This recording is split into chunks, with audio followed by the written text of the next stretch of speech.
παίξουμε Skywars στο Hypixel. Ναι, λοιπόν, Skywars στο Hypixel. Θα ήθελα να συζητήσω ένα γιγάντιο, συγγνώμη, που δεν βγάζω βίντεο, αλλά προσπαθώ και δεν μου βγαίνουν. Τέλος πάντων, ας πάρουμε levels. Λεβελάκια. Τα levels. Και ας κάνουμε enchant την armor μας. Οπότε μέχρι να την κάνουμε enchant τα λέμε. Και την έκανα protection και projectile protection και feather falling. Αρκετά καλά, τουλάχιστον εγώ νομίζω. Είναι αρκετά καλά πράγματα.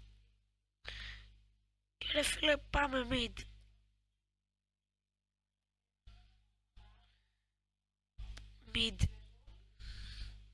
Την bow power 3.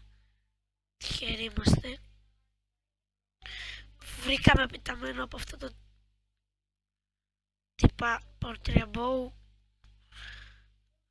Αλλά τώρα θα πρέπει να τρέξουμε για να μην μας σκοτώσει. Yay.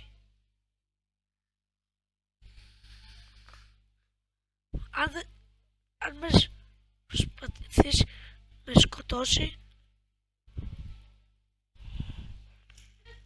Oh.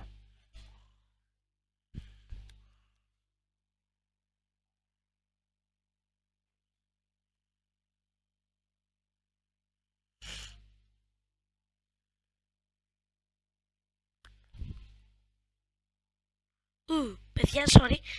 Ελπίζω να νικήσουμε.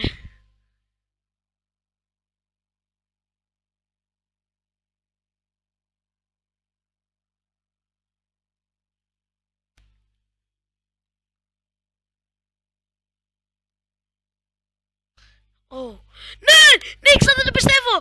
Παιδιά, νικήσαμε. Ζήτω. Οπότε, ναι, πήρα Razer ακουστικά καινούρια.